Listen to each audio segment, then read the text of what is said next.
20 টাকা খাইনি দেখতে হবে 10 টাকা বিঙ্গো 4 মিনিট উঠছে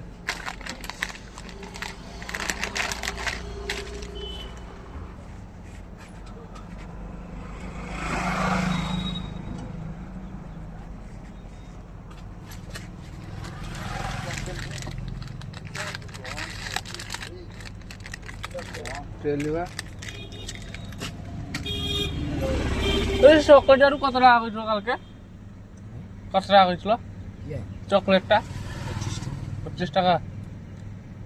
তুমি এখন 50 দুটা বার কি দিলানি হ্যাঁ আমি 2 টাকা কি দিলি বাস আমি জানিনি আমি যেটা কম রেট ওটাও 10 টাকা মানে 10 টাকা ভিতরে ওঠাও আমি ঘরে 2টা লিলিছি